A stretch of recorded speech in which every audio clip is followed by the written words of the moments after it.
नमस्कार दोस्तों, आज के वीडियो में मैं म्यूचुअल फंड के बारे में बताऊंगी। जैसे लास्ट वीडियो में हमने सेविंग के बारे में बताया था। वीडियो को स्टार्ट करने से पहले चैनल को सब्सक्राइब कर ले। मेनली इनकम को दो हिस्सों में डिवाइड कर सकते हैं। पहला हिस्सा एक्सपेंसेस में चला जाता है, खर्च में चला जाता है, और कुछ अमाउंट जो हम सेविंग कर सकते हैं। तो सबसे बेसिक सेविंग्स मेथड्स है सेविंग अकाउंट।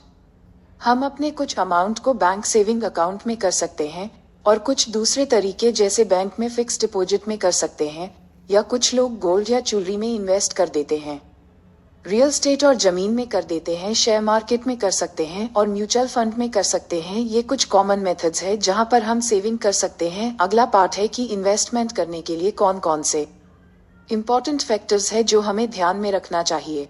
कुछ चीजें जो हमें इन्वेस्टमेंट करने से पहले ध्यान में रखनी चाहिए। तो यहाँ पर मैं 5 फैक्टर ऐसे जिनके बारे में बात करूंगी: रिस्क, कॉस्ट, टाइम, बिहेवियर और रिटर्न। ये 5 फैक्टर बताते हैं कि कितना नुकसान हो सकता है, कितना अमाउंट या कैपिटल इन्वेस्टेड है, कितने टाइम के लिए हम पैसा बाउंड कर रहे हैं, और बिहेवियर क्या है, और कितना रिटर्न के लिए हम पैसा बाउंड कर रहे हैं और कितना रिटर्न मिल रहे हैं। तो इनिशियल जो 4 फैक्टर्स है, रिस्क, कॉस्ट, टाइम और बिहेवियर, उनके अंदर हम बहुत कम फोकस करते हैं, बट उनको हम कंट्रोल कर सकते हैं। और अगर हम इन 4 फैक्टर को अच्छे से कंट्रोल करें तो अच्छा रिटर्न मिलेगा। बट हम लोग सिर्फ रिटर्न पर फोकस करते हैं।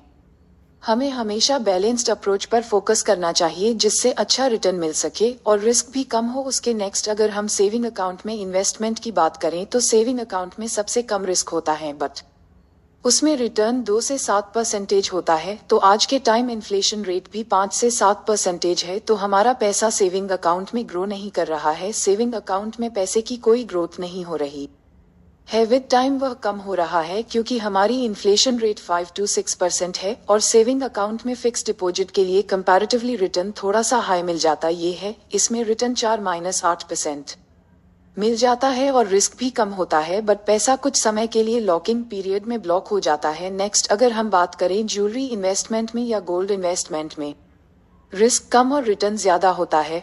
रियल एस्टेट और लैंड इन्वेस्टमेंट में भी रिटर्न ज्यादा होता है, बट इसमें ज्यादा कैपिटल की जरूरत होती है। शेयर मार्केट में रिस्क और रिटर्न दोनों ही ज्यादा होते हैं। म्यूचुअल फंड में भी रिस्क और रिटर्न ज्यादा होते हैं। इसका पोर्टफोलियो डाइवर्सिफाइड होता है, तो जब भी मार्केट में मंदी या मार्केट क्रैश होता है तो पोर्टफोलियो बैलेंस रहता है क्योंकि आपका पैसा अलग अलग सेक्टर्स में डाइवर्सिफाइड किया गया है। तो हमेशा अपने पोर्टफोलियो को बैलेंस और डाइवर्सिफाइड रखना चाहिए। म्यूचुअल फंड होता क्या है? तो ये एक स्पेशल काइंड ऑफ इन्वेस्टमेंट होती है जिसके थ्रू अलग अलग टाइप की इन्वेस्टमेंट साथ में कर सकते हैं। Asset management companies mutual fund शुरू करती है और फंड मैनेजर को हायर करती है जो इन्वेस्टर्स का पैसे को अलग अलग कंपनी में इन्वेस्ट करता है। नेक्स्ट अगर हम बात करें म्यूचुअल फंड कितने प्रकार के होते हैं, तो इससे अलग अलग तरीके से क्लासिफाई किया गया है। रिस्क के according high to low risk, structure के अकॉर्डिंग मेनली हम बात करेंगे बेस्ड ऑन एसेट क्लास। इसके 3 भागों में बांटा गया। पहला इक्विटी, इसमें अलग अलग म्यूचुअल फंड होते हैं जैसे large cap, small cap, mid cap sector mutual fund, index fund. तो ये कुछ इक्विटी की म्यूचुअल फंड है। दूसरी कैटेगरी डेट इंस्ट्रूमेंट्स, इसमें bonds, debentures, certificates of deposit आते हैं। तीसरी कैटेगरी हाइब्रिड है जिसमें इक्विटी और डेट दोनों होते हैं। बाकी डिटेल में आप अलग अलग म्यूचुअल फंड देख सकते हो। म्यूचुअल फंड के कुछ फायदे और नुकसान भी होते हैं। फायदे की बात करूं तो इसमें इन्वेस्टमेंट डाइवर्सिफाइड होते हैं और फंड को एक्सपर्ट द्वारा मैनेज किया जाता है। परंतु कुछ नुकसान भी हैं, जैसे हमें अपने पैसे की पूरी जानकारी नहीं होती है कि एक स्पॉट में हमारा पैसा कहां पे इन्वेस्ट किया है, और इसमें रिस्क भी बहुत ज्यादा होती है। तो म्यूचुअल फंड इन्वेस्टमेंट करने से पहले हमेशा पूरी जानकारी होनी चाहिए। वीडियो को देखने के लिए धन्यवाद।